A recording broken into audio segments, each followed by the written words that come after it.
voice, I can rise up to help make the world a better place. I can tell stories, motivate action, and be the voice of things that matter to me.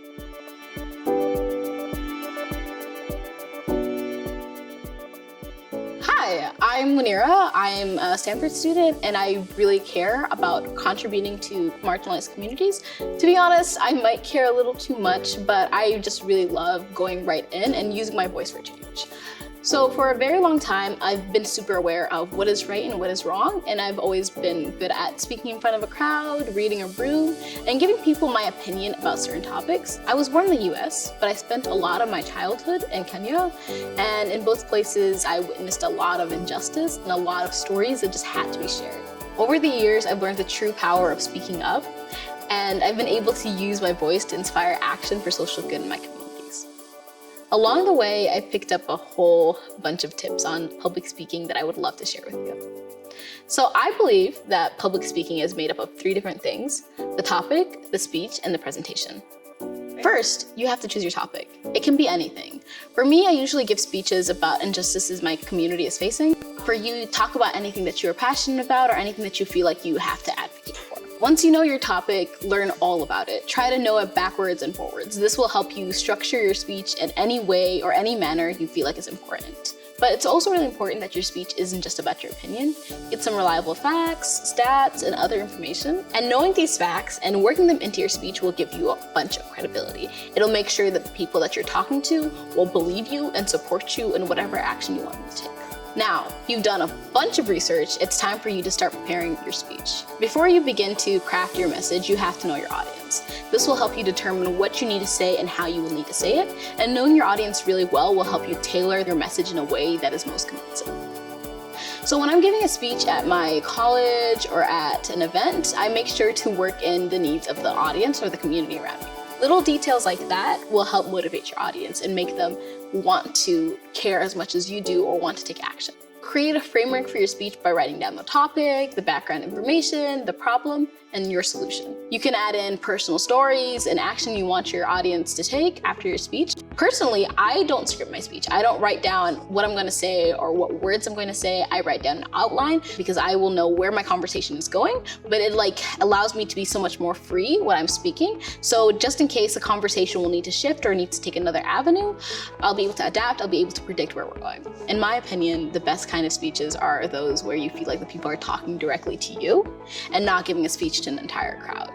Be personal, be relatable, feel like you are just talking to one person at a time. It's also really important that you catch your audience's attention. You need to make sure you have them hooked by the first 30 seconds. So you should never start your speech with, "Today I'm gonna talk about," trust me, your audience will totally tune out. Instead, use a startling statistic, an interesting anecdote, or a concise quotation. Or even a question. Questions work really well as well. The ending should be just as strong, if not stronger. Have a little summary of everything you talked about or a call to action you want them to take.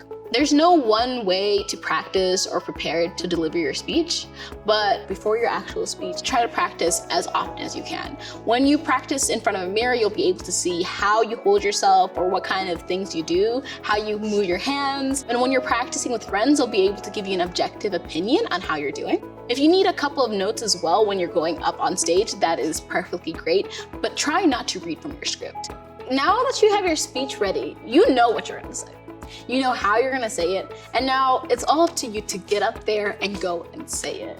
It's really important for you to try to pronounce your words very clearly and use an appropriate volume and tone for the audience you're talking to. Sometimes you'll need a much more serious tone, other times you'll be able to talk much more passionately and be a little more fun and off the cuff.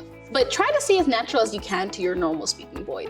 And now you want to be able to connect with your audience, so try to make eye contact. It's a really, really good way to make people feel like you're talking directly to them. But don't stare, because that can get a little creepy.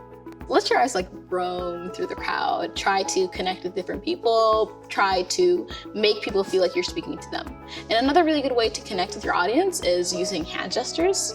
Just be careful not to use too many because it takes your attention off of what you're saying. the biggest thing of all is being yourself. Your passion and your emotion will naturally come through, so be true to yourself and your topic. Every single time that I give a speech, I get really nervous right beforehand, but I take a deep breath and I remind myself that this speech doesn't define me. It doesn't define the movement, it doesn't define the things that we're advocating for, and it's just the beginning. And don't forget, you've got this. You don't have to be an expert in speech and debate to voice your convictions and your opinions or your beliefs about what needs to be done for the world. It took me a really long time to learn about the power of my own voice to change the world. And I wouldn't have believed in myself if I didn't have grown up in the wonderful girls that I've met through that. But now I know. And I hope you know as well, the social issues that we're passionate about are already in our head. And now it's being able to use your body language, your speech, and your presence to change the hearts and the minds of the people around you, and to persuade them to act for the social good. Public speaking is just a tool. It'll give you a platform to tell your story in a meaningful and passionate way, but it's not the end, it's just the beginning. And remember, you've got this.